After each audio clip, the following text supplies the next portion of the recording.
L'histoire des Juifs de Russie et de Pologne, un feuilleton proposé et présenté par Gérard Inger. Bonjour. On a vu que l'arrivée de Brejnev au pouvoir en Union soviétique va se traduire par un durcissement à l'égard des Juifs, surtout à l'égard de ceux qui veulent émigrer, qui vers l'Europe occidentale ou les États-Unis, qui vers Israël. Ceux qui déposent une demande de passeport ou une demande de visa sont souvent persécutés, perdent leur emploi, se retrouvent pour certains dans des hôpitaux psychiatriques et pour d'autres dans des prisons. Et on connaît le sort de nombreux refusniks, comme on les appelle, qui vont connaître des heures difficiles, qu'il s'agisse de Nathan Sharansky ou de Yuli Edelstein, le premier étant devenu ministre plus tard de l'État d'Israël, le second président de la Knesset, et on pourrait en citer bien d'autres. La politique de dureté à l'égard des Juifs s'explique par un antisémitisme traditionnel en Russie et en Union soviétique, mais aussi par le fait, comme on l'a dit, que l'Union soviétique est alignée du côté des États arabes contre l'État d'Israël et ne veut en aucun cas renforcer l'État d'Israël par l'arrivée de nombreux Juifs formés de qualité, ingénieurs, médecins, en direction de Tel Aviv ou de Jérusalem. La volonté politique est très claire de ne pas renforcer l'État juif. L'Europe occidentale et les États-Unis s'émeuvent du sort des Juifs d'Union soviétique.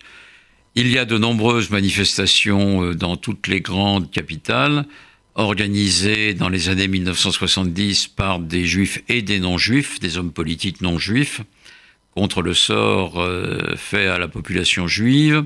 Aux États-Unis, en 1974, est proclamé l'amendement Jackson, qui est voté par les deux chambres, qui lie le commerce américano-soviétique à la libération de nombreux juifs, donnant, si vous voulez, que l'on commerce ensemble, et si vous voulez profiter des exportations américaines, eh bien, vous relâchez des juifs. Cela va assouplir un tout petit peu la politique anti-sioniste et antisémite de Brejnev, mais pas beaucoup, et les manifestations contre le sort des Juifs de l'Union soviétique vont se poursuivre jusqu'à la mort de Brejnev en 1979. Cette période va être suivie d'intermèdes avec des personnalités qui ne vont pas rester longtemps au pouvoir, Tchernyenko et Andropov, avant qu'en 1985 arrive Mikhaïl Gorbatchev, qui va lancer la perestroïka, c'est-à-dire la transparence, glasnost pour la transparence et perestroïka pour restructuration. Gorbatchev est conscient du fait que la Russie et l'Union soviétique ne peuvent pas continuer comme cela, donc il faut, qu'elle limite l'importance de ses engagements internationaux sur tous les continents, et deux, qu'elle réforme son économie. Elle y est aidée, si l'on peut dire, par Reagan, qui a l'intelligence de lancer une politique dite de guerre des étoiles, d'armements spatiaux, que les États-Unis ont les moyens de payer, mais pas l'Union soviétique. Et donc, Gorbatchev va être amené à faire des concessions, à pratiquer une politique de détente qui va se traduire très vite par, à partir de 1989, par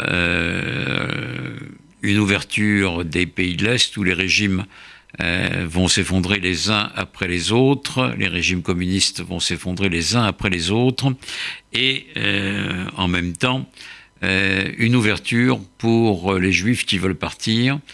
En 1989-1990, de plus d'1 million de Juifs vont quitter l'Union soviétique et 1 million presque se rendre en Israël pour former une communauté russophone très attachée dans un premier temps à sa langue.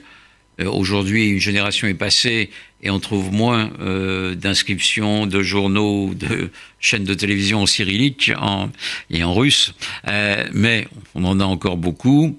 Et il y a des endroits en Israël où l'on parle encore beaucoup russe, et ces Russes vont renforcer politiquement le Likoud à droite, parce qu'ils sont anticommunistes, donc pour eux la gauche c'est plus ou moins le communisme, et en même temps ils sont parfaitement laïcs, et pas du tout religieux, ils n'ont pas été élevés dans une culture religieuse, donc ils n'aiment pas les religieux, et ils vont être symbolisés et rassemblés pour une part d'entre eux dans le parti d'Avigdor Lieberman, Israël Beiteinu, Israël Notre Maison, qui est un parti très à droite, anti-arabe et anti-religieux.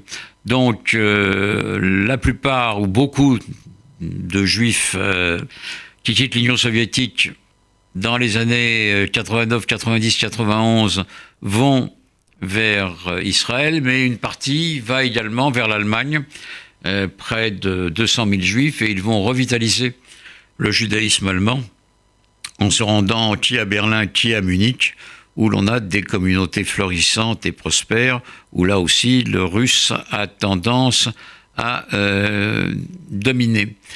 Aujourd'hui, les relations diplomatiques ont été renouvelées entre Israël et la Russie. C'est Gorbatchev qui l'a fait. Les relations israélo-soviétiques sont plutôt bonnes. Poutine n'est pas du tout antisémite. Il mène sa propre politique, mais on ne peut pas le soupçonner d'antisémitisme, même si en Russie, une partie de la population est toujours marquée par les vieux réflexes antisémites. Et en Ukraine, on a même un chef de l'État et un chef de gouvernement, les deux, juifs, dans un pays qui, lui, est quand même marqué par l'antisémitisme, encore plus qu'en Russie, mais où il y a encore une population juive relativement nombreuse. Donc l'avenir des Juifs de Russie et des pays voisins, Ukraine, Biélorussie, est peut-être incertain, mais aujourd'hui, ils peuvent vivre tranquillement.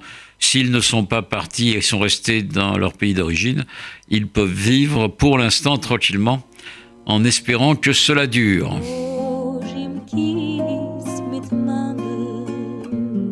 C'était l'histoire des Juifs de Russie et de Pologne, un feuilleton proposé et présenté par Gérard Inger.